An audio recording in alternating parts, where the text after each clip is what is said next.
4강 A조의 첫 번째 경기 하늘과 이봉규 선수의 경기인데요. 어떤 경기 나올지 내후제에 대해서 경기 바라보도록 하겠습니다. 하늘 하나 둘 셋. 이봉규 하나 둘 셋.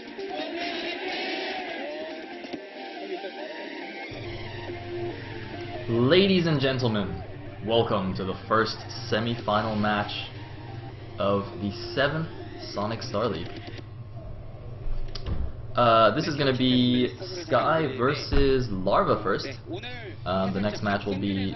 Sorry, let me turn this down a little bit. This guy's like super loud. Alright. So the second match will be Pusan versus Killer, of course. So that should also be very exciting. We got 2 PVZs. Hopefully means... Or rather, hopefully doesn't mean we'll get a ZVZ finals. Basically, I want at least one Perdos to win. I think PVZ again for finals on 3rd, 4th would be ideal. No mirrors. So anyway, I was having a look actually. If you're one of those people like me actually that often gets very lazy and doesn't read those awesome preview write-ups, you should read these, by the way. If you don't, you're a terrible person, like I am. But I read this one. I read today's one, and there are some sick announcements here. So I'm just gonna read. I'll just summarize for you guys.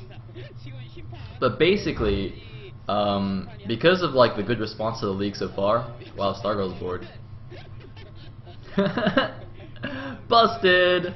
Wow, she actually doesn't even give a shit. Just like, I'm a motherfucking Stargirl. What are you gonna do about it? And we actually can't do anything about it. She's absolutely right.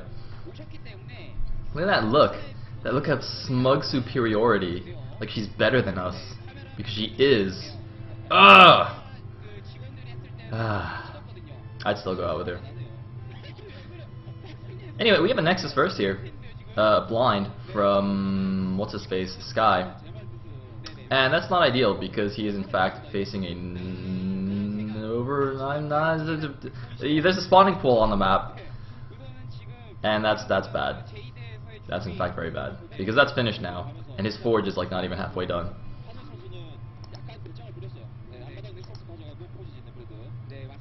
So well, actually. If that was an overpull, he should in theory be fine.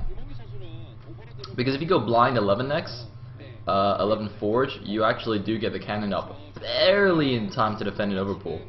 And you know, given my superb knowledge of Zerg openings, I know exactly what opening he did. Actually, it looks like there's only 2 lanes on the map, so Pearl's gonna be just fine. Well, that was fortuitous.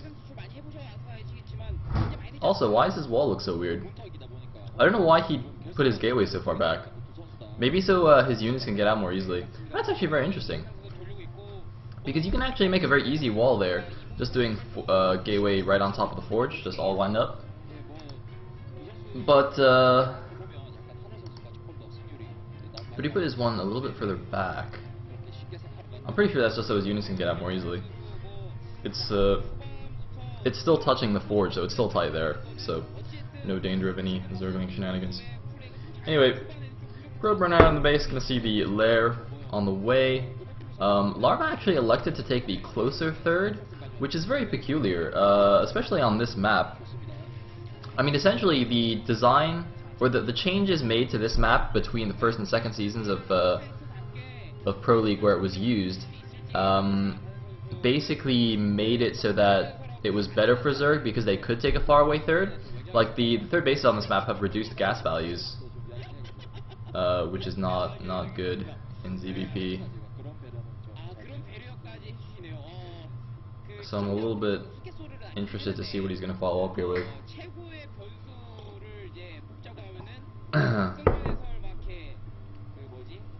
Anyway, maybe he's just a little bit scared of Sky. Because Sky does some like crazy cheeses. Oh man, I hope everybody watched the round of 8 games. But dude was just going crazy against Haya, like opening with 10-15 gay and like going DT drop and shit. Oh man, that was dirty. Maybe Larva was just like, yeah, I should probably take a closer base just in case.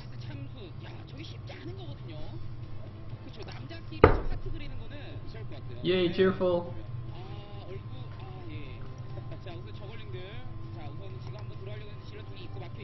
So anyway, looks like two Zealots blocking up there, so the Ling's just gonna poke around and see if they can't get in. I'm still thinking about that gateway position. That's really interesting. Does that give you more space for cannons? I think it gives you less space. Huh. But it has like a funny angle. Anyway, that probe, is he trying to kill it? Nah. Oh, two drones are following him though. I think he right-clicked and didn't put them back. Ooh, bit of a tiny blunder there, but that's alright. Cost him like a couple of minerals, and now the Lings come back to chase that guy down. They do have speed, but it looks like they're getting caught up on the drones. Anyway, 3 Zealots poking out here, but there's already a good number of speedlings on the map, so I don't really see the point of this. Maybe just gonna force a couple more Lings out. I think there were only 8, so 4 Zealots could take those down. Not if he spreads them out like that, though. Yeah, so he's just moving back now. He knows he can't actually do anything. Let's do a 4th hatch on the way. Gonna SimCity up a little bit. Now, that Spire's already done. Is he actually going Mutas? He hasn't taken a second gas, which makes it less likely. But you never know. Oh, but we have 2 Stargates on the other side for Sky here, hidden at the top right corner of his base. So in the last position that will be scouted by any Scourgy that fly in. It would actually be quite interesting if the Scourge like see one of the Stargates, because Scourge have really small vision range, right? I don't know what the hell these Zealots are thinking they can do. They actually have killed a good number of Zerglings. He's keeping on the pressure, but there's a good SimCity there, and Mutas are out already. So it was actually Mutas. He doesn't seem to have that many though. But I don't really see these Zealots doing too much here. It looks like speed has now finished, but yeah, as I said, they're just gonna get surrounded and killed here. That's not really good for Sky here, just throwing away some early Zealots. I mean, just getting as many Zergling kills as he can. Larva being cute here, running that last Zergling around in circles to avoid inevitable death. But I think Sky, even though he lost his Zealots, is still going to be happy about this development, because he's gone for 2 Stargate Corsairs, with the +1 attack upgrade for his Corsairs, obviously, so he is going to be just fine against these, provided he can get enough Corsairs up in time. He does have cannons already protecting his mineral lines, so yeah, he should be good to go. He'll do a few probes here until the Corsairs get out. Looks like that cannon wasn't perfectly positioned. Meanwhile, he's counterattacking with these speed lots. He only has 4, and there's a very well placed sunken there. Looks like there's another sunken going in the back of the mineral line there. Very well protected. Hard for Zealots to get any surface area on that. So Zealots is going to back up there. And now 1 Corsair out. Helped deflect these Mutas as well. So they're just going to kill as many probes as possible. But now that 2nd and 3rd Corsair are revealed, and I think that's immediately going to tell Larva that this is a 2 Stargate build here. Otherwise, that would be quite a funny timing for 2 Corsairs to suddenly pop out of nowhere. So, so Larva, I think, should know what's going on here, or at least suspect it for sure. So he's just going to fly away with the Mutas, get a bit of damage on these Zealots, but there's no way he can engage these Corsairs now. But oh, it looks like he's bringing in some Scourge and forcing the Corsairs back. There are 5 Corsairs now, so I think maybe 1 more, and Sky can feel pretty safe with the +1 attack, moving out and just kind of engaging those Scourge, because then he'll start one-shotting those Scourge. For the time being, just going to be a little bit careful, of course, Larva as well, spreading those Scourge so they don't get splashed into oblivion. So Sky still needs to be careful, even though those Corsairs are very, very powerful.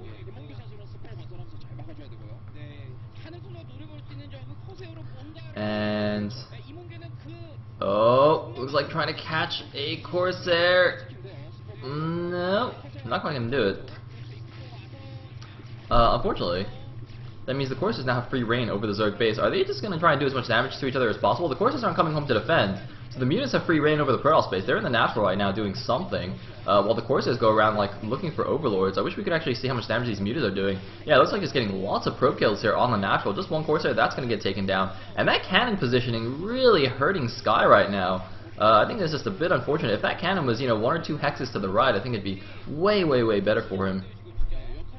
Because even though it's just 1 cannon, like if the Mutas would try to engage it, they'd probably have to move in range of the other cannon that's at the wall, so then you'd have 2 cannons shooting them. And apparently Stargirl is not as confident as the other Juice Girls. She's like trying to figure out how to open this orange juice. And apparently this is more interesting than the StarCraft game, which I can't necessarily deny. Anyway. So a mass of speed lots running out here. Corsair Zealot, pretty good composition against Muta Ling. Not gonna lie. Larva's probably not too happy about this situation. And yeah, those Lings aren't gonna do anything. He is kind of switched into Hydras now. But now he's just kind of completely immobile. So a ton of Zealots going to run to this third. There are a lot of units morphing though from these hatcheries, so I don't think these Zealots can actually do too much here. Yeah, so they're going to have to back up again. Larva just playing his usual very defensive style here. So he should be fine for the time being. And now the fact that he's taken the close third is actually really helping him.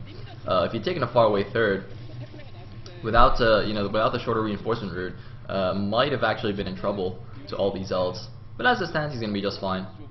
So I'm not actually sure who's ahead right now. I feel like Sky might be a little bit ahead, but I'm not sure how much damage those mutas did at the natural, how many probes and stuff they killed. Because the Zealots certainly haven't done too much damage. The Corsairs killed a few Overlords, but that's about it. I mean, the drone count looks quite healthy here. So, yeah, I'd say it's still pretty close. Definitely anyone's game. Looks like some Lings trying to pick off that probe that's going out to take a third. That's not going to happen. And now starting to add some High Templar into his mix as well.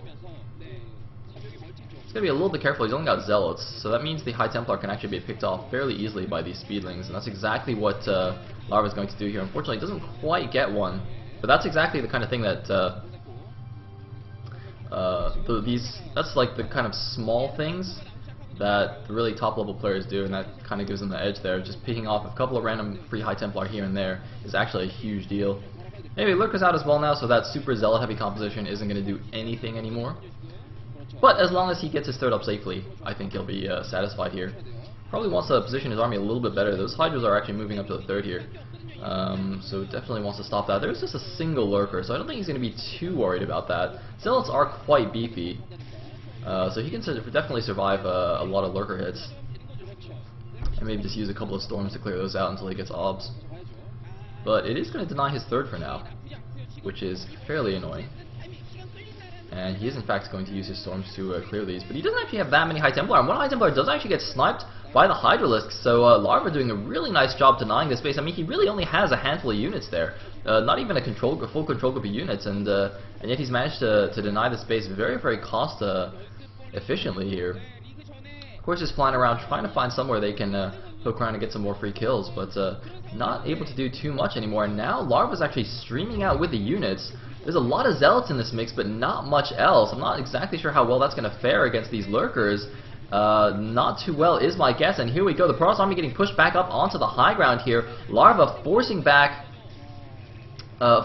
Sky back all the way to his natural, in fact, and this is actually really annoying because now he's kind of all clumped up here, so he doesn't have a good way to engage. I mean, if he gets Lurker contained here, it's going to be very difficult for him to move out, actually. All the Lurkers are morphing. I think he needs to move out now before they finish, or he's going to be in big trouble here. Yeah, he's just moving out. The 5 Lurkers not quite done yet. The rest of the units coming in, but I think this is the perfect opportunity for him. Those 5 Lurkers, well, even if they finish now, they'll just be surrounded by Zealots and get killed immediately. So Sky managing to stave off disaster there. I think if he got contained there with such a Zealot heavy force, he'd be in huge, huge trouble.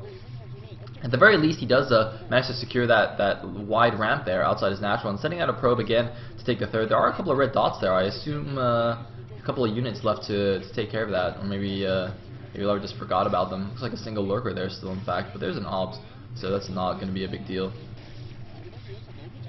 So third base of the Protoss finally going up here. And I don't think Larva has enough to actually continue denying that. The Protoss army is a little bit too strong now, so should probably start thinking about taking his own fourth. Of course, Zerg does kind of want to stay a base up on the Protoss in this matchup. And he's getting his Queen's Nest. Gonna start thinking about going to Hive Tech. All very good stuff.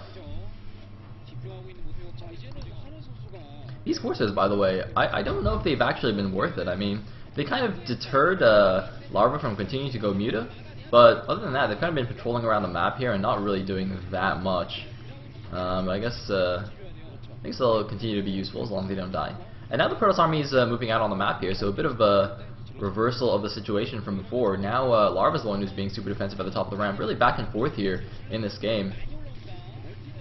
A few Lings come to counterattack. not a big deal here. I'm a little bit surprised that Sky actually sent his entire ground army back. I mean, that was not even... That was like only 8 Zerglings, I think, or something like that. So, so a bit silly to invest your whole army there. But, ooh, a nice High Templar snipe there with some Lings. He might actually get a second one here. I think he'll definitely get that one. There's only 2 cannons here. Oh, it's moving back, though. The Lings are bugging out. Ah, does not get it. I think there was only 1 hit left on that High Templar. Meanwhile, Larva actually taking a hidden third here at the 6 o'clock just because, oh, actually, now that I think about it, these courses actually might be doing a little bit more than I suspected. Because without devoting a decent-ish sized force, it'll be very difficult for for Larva. Oh no! Oh no, the probes! Oh no, the probes! Save the probes! Oh man, sick move by Larva here. I guess slightly lucky timing there as well, but he's actually going to even run into the main with these Zerglings. Just be super annoying. Maybe grab another High Templar there.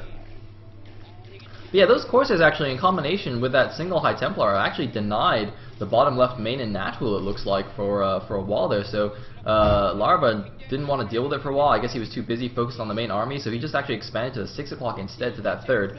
Now that's actually going to be kind of poor for him in the long run. I mean, you know, that base is a little bit more open. You know, it's got the 2 entrance ways from the natural side and from that narrow ramp on the right side, and then it's also got the reduced gas value, as I said, like all the third bases on this map. So really not the best base for Larva to take there. So maybe he didn't have a choice, but it looks like with the Protoss army out of position here, Larva is just going into the Protoss natural. A huge stream of units flooding in here. Nothing left. There's 4 DTs, though. These 4 DTs could save him, but no, speed overlords are coming in to detect them pretty soon. Those DTs will be nothing. Looks like the probes coming off the line, and the Protoss army is actually going for a counterattack here. This could be a base trade situation, but I don't know if this is going to work out for Sky at all here. His natural wall is broken. The natural... The natural is under siege, and I don't think that's enough Protoss forces to actually break the solid defenses that Larva has here. Looks like 1 million lurkers got morphed at the bottom left. I don't know what they were morphed for, but Larva probably wants to move them back ASAPly. That's like 6 lurkers there that just aren't doing anything. His hive is up. He's got no hive tech yet. Doesn't have time to actually do anything. He just needs units to defend. He's taking down the Protoss natural. I think this is very good for Larva, actually. Sky, who looked like he was in actually an okay position after moving out with his army and getting the third base up, is suddenly in a bit of trouble here. He is going to take out the Zerg's third, but as I said, the natural defenses I think are a little bit too much, especially with all the reinforcements pumping out, and more lurkers pouring in here. Now, the thing is, the Protoss still does have his own third base, and Larva's fourth there at the 6 o'clock is not mining, so, I mean, Sky will be on the 1 fresh base at the 12 o'clock, whereas Larva will be on his main and his natural, which presumably will be starting to get a little bit thin on resources, but lurkers are now all over the gateways, so there's no chance for any reinforcements to pop out. Any reinforcements that come out will be instantly killed by this lurker field. There's so many lurkers in the Protoss main, so I don't think the economy situation matters at all here. Sky just needs to win with this army, and all he's got left is like a control group of Dragoons and an observer. No High Templar that I can see. I think that's going to be game over for Sky, unless these courses actually kill all these overlords and he makes a bunch of Dark Templars. Is that actually possible? Because I don't see any Hydralisks here. There's no anti-air with this army, so maybe if a round of Dark Templars pops out, he can do something, but it looks like he's just been making Zealots and Dragoons, so that's not going to help him at all. I don't know why he's still wasting time. Yeah, shouldn't be wasting time on that third anymore with those Dragoons. Got to go do something more useful here. Maybe move back to clear out his main, but no, looks like here come the overlords. The mass overlordage into the main base here, preventing any hope of Dark Templar salvation. And looks like, oh, lurkers even boring behind the third there, going to be able to attack those probes once an overlord goes over to give them vision. So Sky is looking pretty dead now. His main base is almost gone, and just waiting for GG. You can see it on his face. I think that's why we've got the camera shot of Sky, just to see his tears when he has to give up the first game here. Even though I gotta say he was in a decent position. Just happened to get his army out of position. I wonder what he was actually doing there. His entire army went to the bottom left there. I mean, that's a bit much if you're just trying to deny a fourth base or something. Larva did have a small group of Hydras there. Maybe Larva just distracted him with those Hydras. It kind of drew him away and then just went for the sweet counterattack into the natural, and that was that. I mean, we did see earlier also when Larva sent some Zerglings to deny the third base of the Protoss. Again, Sky just sent his entire army to deal with less than a control group of Zerglings, so Sky probably wants to, well, I guess not do that in the future. not send, you know, 100 supply of units to deal with 10 supply. But anyway, this game is over. I mean, to make matters worse here is Sky is just like non-stop trapping his dragoons in this base. He's got the most complicated base layout because, you know, third bases aren't exactly designed to house all your infrastructure.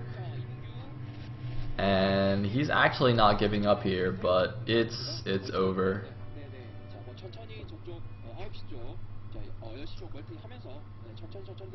So looks like he's moving out. He's got a few dragoons. He's got 1 High Templar, which is the problem here. If he had like 3 High Templar, that's actually a decent-ish army. But you really need the storms to back up your dragoons here. Otherwise, they just can't deal with the flood of hydras and lings. Not enough damage output. And there's a good storm. But now he's just got control group of dragoons running around like a micro mission. And he's not giving up. Alright. Is it just me or does he look like he's pouting? He's like a little kid, he doesn't want to leave the game. He's all mad. Mommy, the stupid Zerg's imbalanced. Why did they get lurkers? It's not fair. I agree. It is not fair.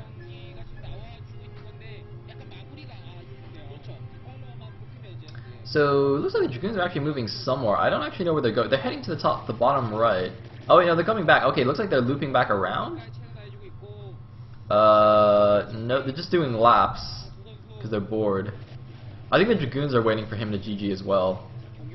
Stargirl definitely doesn't care. Man, where's her professionalism? If this was SE2, be a bunch of people complaining about her not being professional. Seriously, I mean, you didn't see her in the OSL booth looking at her phone, did you? Actually, maybe she did. I don't think they gave that many shots of the Stargirl during the actual games. Maybe they're allowed to do that. I don't know. That DT. Damn, man. Oh, he's gonna kill one? Oh, there we go. Alright. Alright. That's lazy DT. See, that's like, you see that DT? It's like, you know, when you're sitting on your couch and like the remote is on the table in front of you, but it's like just out of arm's reach. So you really want to change the channel, but you also really don't want to get out of the comfortable position on the couch to actually get the remote. So that's like that DT. Like the drone is just barely out of, you know, sword thingy's reach, and he just doesn't feel like actually reaching over and whacking it. GG from Sky, and Larva takes game number 1.